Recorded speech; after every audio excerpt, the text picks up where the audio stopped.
के 12:47 बज रहे थे। शहर अभी जिंदा था, लेकिन जाग नहीं रहा था। स्ट्रीट लाइट्स जल रही थी, पर सड़कें खाली और थकी हुई लग रही थीं, जैसे शहर ने भी आंखें बंद कर ली हों। कॉर्पोरेट बिल्डिंग के 9वें फ्लोर पर सिर्फ एक ऑफिस की लाइट्स ऑन थीं। बाकी सब फ्लोर्स अंधेरे में डूबे हुए थे, बिल्कुल खाली। रवि और अमन अपनी स्क्रीन के सामने बैठे थे। कंप्यूटर की ठंडी नीली रोशनी उनके चेहरों पर पड़ रही थी। उनकी थकान और ज्यादा उभर कर आ रही थी। एसी का लो हम चल रहा था। कीबोर्ड की हल्की क्लिक क्लिक आवाज आ रही थी। ऑफिस में और कुछ सुनाई नहीं देता था। मंथ एंड तक तो है, उसके बाद देखते हैं। रोज यही बोलते हैं हम, month and, next month, next appraisal, फिर एक और डेडलाइन आ जाती है। कभी लगता है हम लोग सिर्फ पेंडिंग टास्क बन के रह गए हैं। प्रेशर तो है, मान लिया, पर चॉइस भी तो नहीं है। काम छोड़ दिया तो घर कैसे चलेगा? चॉइस है, बस हम लेने से डरते हैं। रात के 1 बजे ऑफिस में बैठ के एक्सेल भरना, ये भी कोई लाइफ है? कभी कभी लगता है हम लोग बस लाइट्स बंद होने के बाद ही दिखाई देते हैं, जैसे दिन हमारे लिए बना ही नहीं है। कंप्लेंट से काम नहीं चलता अमन। बिल्स आते हैं, एक्सपेक्टेशंस आती हैं, और हम चुपचाप काम करते रहते हैं। कल सुबह जब माँ बोलेगी ना, इतनी रात तक क्यों जाग रहा है, तब बोलूंगा कंपनी का भूत पकड़ के बैठा है। ब्रेक ले लेते हैं, दिमाग जाम हो गया है। स्मोक? रवि ने बस सर हिला दिया। बैल्कनी का दरवाजा खुला तो ठंडी हवा का झोंका अंदर आ गया। नीचे शहर दूर लग रहा था, जैसे किसी और ही दुनिया का हो। दोनों ने सिगरेट जलाई। फ्लेम 1 सेकंड के लिए चमकी, फिर अंधेरे में घुल गई। कभी कभी रात इतनी शांत होती है कि लगता है अगर कोई चीखे भी ना, तो भी आवाज कहीं पहुंच नहीं पाएगी। रवि, वो देख। रवि ने भी देखा। एक औरत बालकनी में इधर उधर चल रही थी। फोन कान से लगा हुआ था, बेचैन। अगर वो सिर्फ खड़ी होती तो शायद नॉर्मल लगती, पर वो रुक रुक कर हाथ हवा में झटक रही थी, जैसे किसी से लड़ रही हो। लेट नाइट आर्ग्यूमेंट लग रहा है। बॉयफ्रेंड होगा या हस्बैंड। रात के 1 बजे कौन शांत रहता है? तभी वो औरत अचानक रुक गई। उसने बालकनी की रेलिंग को जोर से पकड़ लिया और चिल्लाई। शब्द उन तक साफ नहीं आए, पर उसकी टोन बिल्कुल साफ थी। गुस्सा, दर्द और कुछ ऐसा जो समझ में नहीं आ रहा था। काफी इंटेंस है। हाँ, पर थोड़ा अजीब भी। कैसे? रवि कुछ सेकंड तक उसे देखता रहा। फोन पे लड़ाई होती है, पर वो ऐसे रिएक्ट कर रही। अमन ने सिगरेट का एक और ड्रैग लिया, बात को हल्का करते हुए बोला, ओवरथिंक मत कर, चल काम फिनिश करते हैं। रवि ने सिगरेट बुझा दी, पर उसकी नजर अभी भी सामने वाली बालकनी पर ही थी। उधर वो औरत फोन कान से लगाए खड़ी थी। उसकी आवाज कांप रही थी। हैंडल नहीं कर सकते? तुम बात किस तरह कर रहे हो? प्लीज, ऐसे चिल्लाने से कुछ चेंज नहीं होगा। तुम कह रहे हो चिल्लाओ मत, जब मैं यहाँ अकेली खड़ी हूँ। देखो, तुमने जो डिसीजन लिया वो तुम्हारा था। मैंने कब कहा था कि मैं इस सब के लिए रेडी हूँ? तो जब सब ठीक था तब रेडी थे। जब प्रॉमिसेस की बात होती थी तब। प्रॉमिसेस तो होते हैं, रियलिटी अलग होती है। मैं अकेली हूँ, समझ रहे हो तुम? अकेली। अभी तो तुम स्ट्रांग हो, तुम मैनेज कर लोगी। मैनेज? तुम्हें लगता है ये कोई प्रोजेक्ट है जो मैं मैनेज कर लूंगी? हर चीज इमोशनल मत बनाओ। सुनो, ये सब कंटिन्यू करना मेरे लिए पॉसिबल नहीं है। मैं ऑलरेडी प्रेग्नेंट हूँ।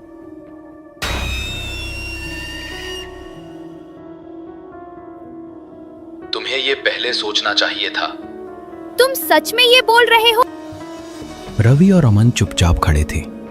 वो लोग मुड़कर ऑफिस के अंदर जाने ही वाले थे कि अचानक रात के सन्नाटे को चीरते हुए एक बहुत तेज चीख सुनाई दी।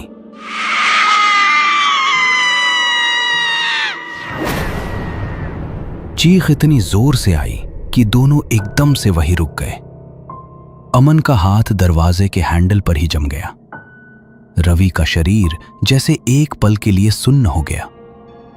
दोनों ने घबराकर सामने वाली बिल्डिंग की बालकनी की तरफ देखा। वो लड़की अब खड़ी नहीं थी, वो बालकनी के फ्लोर पर बैठी हुई थी। सिर झुका हुआ था, उसके कंधे कांप रहे थे। वो रो रही थी, जोर जोर से नहीं, पर ऐसे जैसे उसके अंदर कुछ टूट गया हो। फोन उसके हाथ से गिरकर पास ही पड़ा था। यार, सुना तुमने? हाँ, वो ठीक नहीं लग रही। ऐसी चीख नॉर्मल नहीं होती। हमें बीच में नहीं पड़ना चाहिए।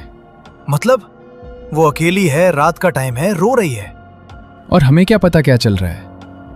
जो कॉल हमने सुना कुछ भी ठीक नहीं था। इसलिए तो मदद चाहिए उसे। या फिर कोई बड़ी दिक्कत है।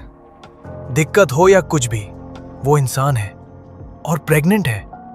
और अगर हम गए और बाद में कुछ गलत हो गया तो? पुलिस, सवाल, चक्कर।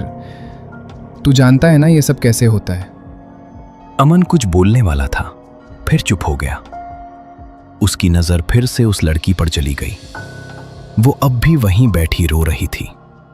अगर हमने कुछ नहीं किया और उसने अपने आप को कुछ कर लिया तो?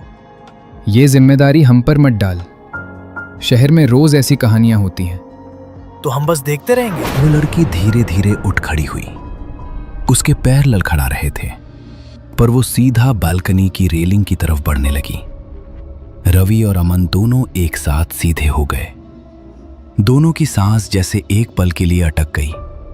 उनकी आंखें उस पर जम चुकी थीं।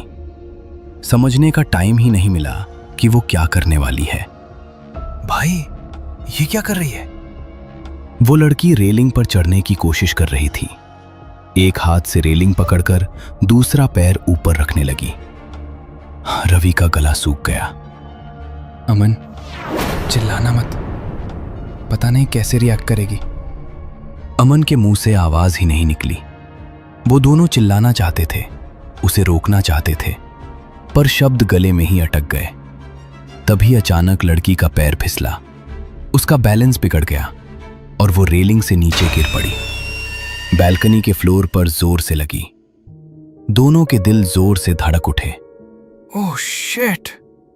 कुछ पल के लिए दोनों को लगा बस अब सब खत्म, पर अगले ही सेकंड लड़की ने हल्का सा हिला। वो जिंदा थी। गिरने के बाद भी सांस चल रही थी। वो वहीं पड़ी रही, जैसे बॉडी ने साथ देना छोड़ दिया हो। अमन ने रवि की तरफ देखा। आंखों में डर और गुस्सा दोनों थे। भाई देख, वो खुदकुशी करने की कोशिश कर रही है। कुछ तो करना पड़ेगा। रवि ने कुछ नहीं बोला, बस सामने देखता रहा। चल, कुछ करते हैं। अगर हम चुप रहे ना, जिंदगी भर खुद को कोसते रहेंगे। रवि कुछ कहने ही वाला था कि तभी वो लड़की फिर से हिलने लगी। धीरे धीरे उसने अपने हाथों के बल खुद को उठाया। वो लड़खड़ाते हुए खड़ी हुई। अमन का दिल और तेज धड़कने लगा। नहीं, नहीं, दोबारा नहीं। वो लड़की फिर से रेलिंग की तरफ बढ़ी। इस बार उसके चेहरे पर कोई गुस्सा नहीं था, ना चीख, ना रोना, सिर्फ एक अजीब सी शांति, जैसे उसने कुछ तय कर लिया हो। रवि और अमन दोनों एकदम चुप थे। उनकी सांस तेज चल रही थी। वो उसे देखते रहे, बिना पलक झपकाए। लड़की धीरे धीरे रेलिंग पर चढ़ी। इस बार उसके पैर नहीं फिसले। वो सीधी खड़ी हो गई रेलिंग के ऊपर। एक पल के लिए सब कुछ बिल्कुल शांत हो गया। फिर वो सच में कूद गई।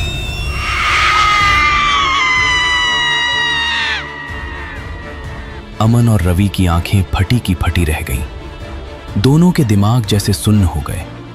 उनके कानों में सिर्फ एक भारी सी आवाज गूंज रही थी, नीचे कुछ जोर से गिरने की। भाई, उसने जंप कर दिया। रवि ने एक सेकंड भी वेस्ट नहीं किया। चल, नीचे चलते हैं अभी। दोनों पलटे और भागते हुए ऑफिस के अंदर से बाहर की तरफ दौड़े। लिफ्ट का इंतजार करने का टाइम नहीं था। स्टेयरकेस से भागते हुए नीचे आए। ऑफिस बिल्डिंग के बाहर निकलते ही ठंडी हवा उनके चेहरे से टकराई, पर उन्हें कुछ महसूस ही नहीं हुआ।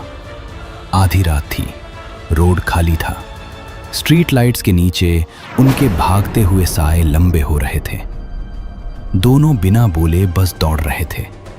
सांस फूल चुकी थी, पैर दर्द कर रहे थे, पर वो रुक नहीं सकते थे।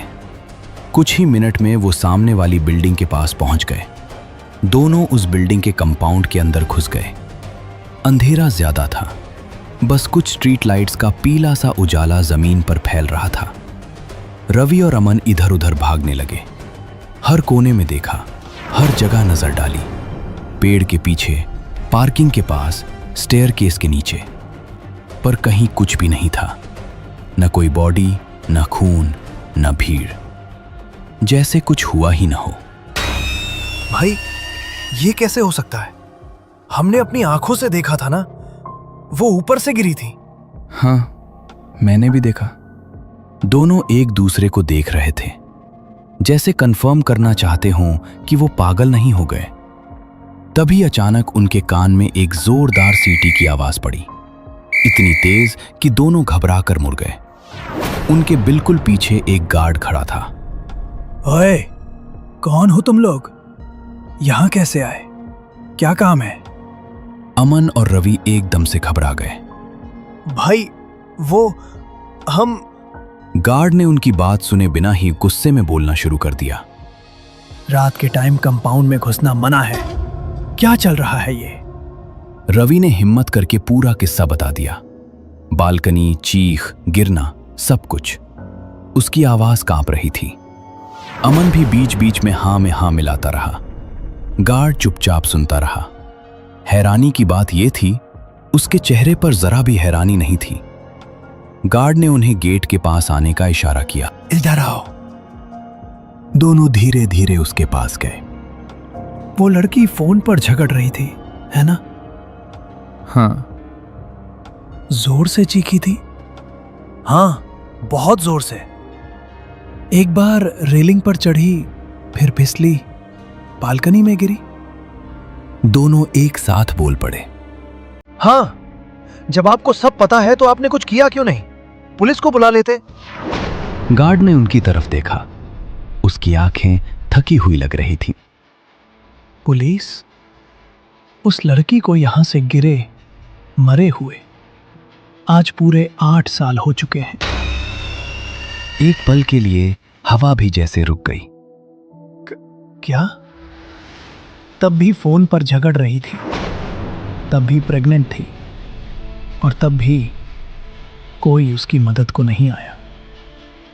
गार्ड ने सीधे उनकी आंखों में देखा। आज भी कभी कभी दिख जाती है, किसी न किसी को। रवि और अमन के हाथ पैर ठंडे पड़ गए। उन्हें लगा जैसे जमीन उनके नीचे से खिसक रही हो। उनके दिमाग में वो सारे सीन एक साथ चलने लगे। चीख, रोना, गिरना। रवि ने कुछ बोलना चाहा, पर बोल नहीं पाया। उसकी आंखें पलट गईं और वो वहीं जमीन पर गिर पड़ा। अगली सुबह ऑफिस में रवि और अमन दोनों नहीं आए। कुछ लोग कहते हैं रवि अभी भी उस रात से बाहर नहीं आ पाया। वो आज भी चीखों से घबरा कर उठ जाता है, और अमन शायद शहर ही छोड़कर चला गया। कुछ हादसे अजीब होते हैं। सच जान लेने के बाद भी उनसे भागना मुश्किल होता है, और कुछ आत्माएं सब कुछ खत्म होने के बाद भी वहीं अटक जाती हैं, उस रात का इंतजार करते हुए जब कोई उन्हें देख ले।